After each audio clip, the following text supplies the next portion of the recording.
So Ramamiji, I'm interested to know, you're able to channel your enlightened master Rama. Can you explain how that process works? Like, how do you do that? Well, you know, I wish they gave us a manual about spiritual crossroads that we go through as disciples of enlightened teachers. And actually, they do. Rama actually gave us a lecture. It's called Spiritual Crossroads. Though I've heard that so many times before, it wasn't that when I experienced the crossroads themselves that I was actually able to hear that I was crossing them at the time I was. And he talks about in his lecture that there will be a time where he comes to us and that he communicates to us on a psychic level. And it will be a turning point, a crossroads, if you rather, where we are engaging in a new communication level with him at this time. Many students choose not to go in that direction because it's nerve-wracking. You hear your teacher's voice in your head and he's supposedly dead, and feel this divine, communication trying to occur. um, your ego immediately wants to dismiss it and shut it down. Also, what he requests you to do is something that you would never normally do, which would make you think that it couldn't be from your mind. So it was a request, a task that I had to perform that was something that I was not even interested in. That way, it proved to me that this was my teacher. And so by little steps, okay, I started to follow and listen, as long as it wasn't saying crazy things and that there was no one being harmed, of course. I listened to the voice. I wrote it down and I started to ponder the things it was saying. And it would be one-liners at first, like, you should learn tarot, you should learn tarot, you should learn tarot. And I thought, you know what? My teacher, Rama, he said tarot is like an unclean divination, and I Ching was a lot better. So to me, I thought, well, that's reasons not to listen to this voice. But yet, in my heart of hearts, I knew without a shadow of doubt it was my teacher, Rama. So I could not, but for the life of me, understand why he wanted me to learn tarot. So I thought, well, reading a book on it isn't going to hurt me. So I started to study it because I worked at Lady of the Lake, which is a metaphysical bookstore, and we had lots of tools and books around, so it wasn't really skin off my teeth. So I went ahead and I dabbled and looked and read a little bit about it, and I realized something that I never knew before. The tarot was a story of our lives. It's very similar to the hero's story, which is an amazing story of our lives and how we start off as the fool. And that my book was when I had my awakening after a near-death experience, was called If a Fool Like Dan Can Be Enlightened, So Can You. And I realized that we all start off as the fool. And the fool in the tarot card is this happy, young guy that's like off for an adventure. He's off with his dog. He's on a journey. He's on a pathway, and he's looking up at the sun like he's so appreciative of the sun, and yet he's stepping off a cliff, and he's not paying attention. So that's kind of like innocence, like, oh, we're like ready for anything, but we're born on Earth, and Earth is pretty traumatic. So we got to learn to have courage, discernment, mindfulness, be conscious beings as we navigate, yet still keeping our innocence, our childhood. And that started my odyssey with the tarot, but not so much as a divination, but actually as a story of our lives. And at the very end, through the trials and tribulations, the hero's story is that he starts off with innocence. He has noble goals in life, but he's sabotaged.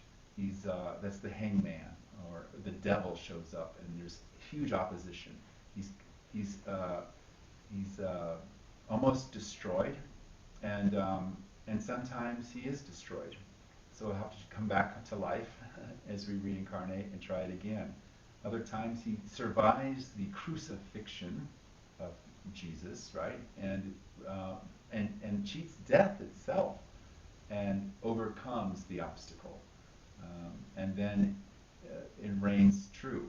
So the opposition in our lives that we start off with good intentions, then we get tainted. We even could be poisoned by the opposition itself, which I have definitely experienced, and then rise to the occasion to overcome what is our opposition.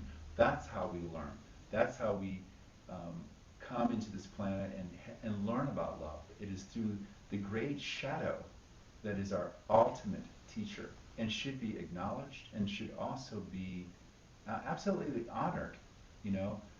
And sometimes your shadow, like being a gay man, isn't a shadow at all. You think it's a shadow as a child. You know, I was around before Oprah Winfrey, and we didn't have the internet. So being gay in Fort Wayne, Indiana, was a horrible, scary curse, and it was very frightening. As a beautiful, innocent child of God, who I was very much so, I started to have the opposition where everyone hated me. The church even said that we were hated. And so, yet I loved God and I loved Jesus. So that angst, that frustration and truth fired up in me in a passion that was unstoppable. That led me to the Himalayas. That led me to be with enlightened masters. That led me for the most incredible journey of my life. Now, do I call that a shadow? I think not. That was the whole reason I actually have pursued enlightenment and I've had God realization in myself. And it is your birthright to engage in the great opposition, the great shadow, learn from it, become friends with it, and see how it teaches you. Today, this is nothing to be ashamed of, and I wouldn't even consider it a shadow. It was disguised as a shadow, but really this trait was ultimately a good friend and teacher. So the tarot became a tool where I learned many things about our journey here in life. Later, I realized why Rama had me, even though it was against the rules of the religion of Rama, which is what he said years before his death. Here I had a new, vibrant, dynamic relationship with my master, who was very much alive. He was not dead. He's very much alive. And you and all my students have personally had physical miracles that can prove that he's alive and he interacts with the students and has relationships to this day. So I say, to the other Rama students who may have been fixated on his physical experience of their master, and when he died, a part of him died with him, but I tell you, he's alive and very much helping not only his students, but the students' students as we become teachers and we become God realized, as it was a promise that we could be. And I have achieved subtle samadhis, that nothing like my teacher, but enough to glow, people say, and enough to give darshan, enough to do miracles, which people say, which are called siddhas. And I'm very matter of fact about it because it's time to take the guru off the stage and be just authentically real. So I am trying to do my task, do my dharma, which is my role that I play here on earth, and that is to be the fool that became enlightened.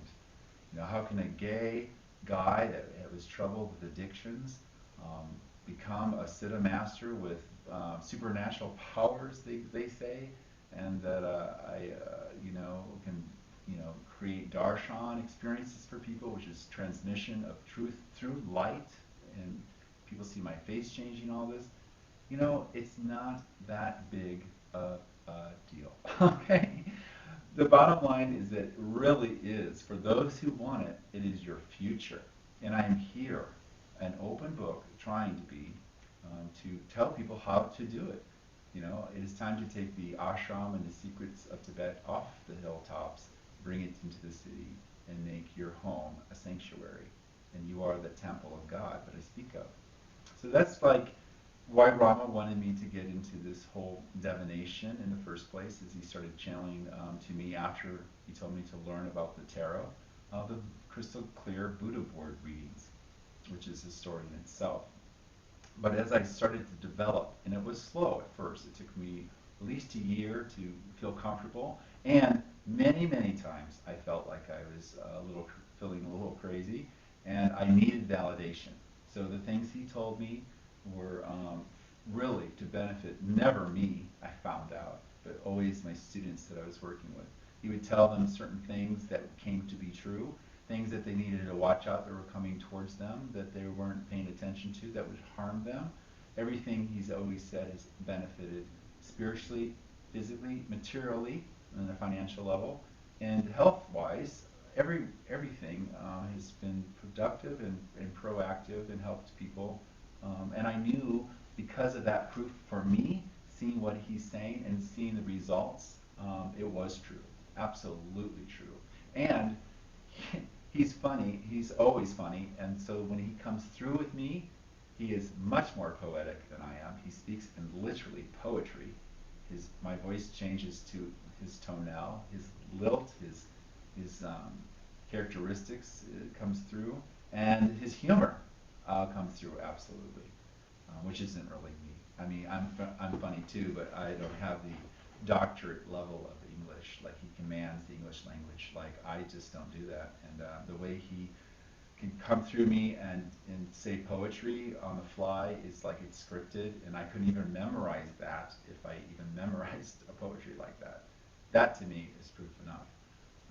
And plus I shine, I glow. There's a lot of energy, light around that when the Rama comes through, and it's very beautiful for myself as well. I humbly plead to you all that I am nothing special, that I don't claim anything that I'm doing, that it's I that got out of the way for this to happen. It is the whole um, harnessing the ego and holding it back to go into no mind where you don't think.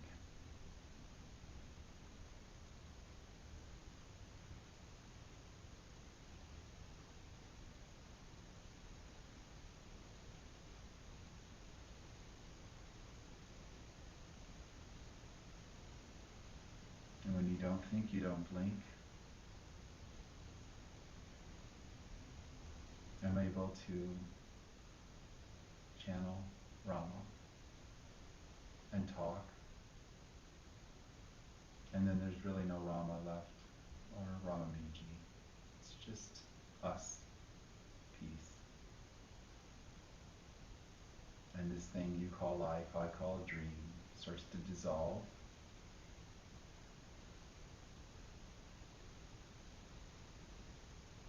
And this is what they call darshan, or transmission of energy. And you can experience it even over YouTube, the internet, if you are open-minded and connect quietly to this transmission. And if you rather not, that is your choice. But if you do the experiment in consciousness as scientists exploring energy, you will see that this is true, and it is your birthright. It is your future, if you wish it to be. And I am here to help you as much as possible to become not me, but to become your authentic self as you self-discover that we are all one, but individual like snowflakes. And yet when we melt and stop thought, generating the snowflake that you think you are, you become a puddle, merging with your brothers and sisters, getting to share stories instantly, sharing unity and love. I don't blink because I don't think. And when I don't think, life starts to glow. This is Dharma. Dharma is stopping thought, stopping generating this matrix called dream, called Maya. And when you stop generating the dream, God comes through, shining, infinite wisdom and love.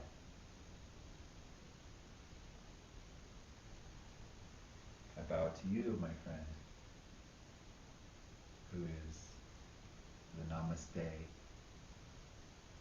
terminology that's used. I bow to you, for you are the God within that is the same God with me. And I honor you as a snowflake too. Because isn't it great that we can be flying around in a blizzard, looking at how beautiful we all are. But when you meditate, you get the benefit of becoming a puddle too, which happens when you die.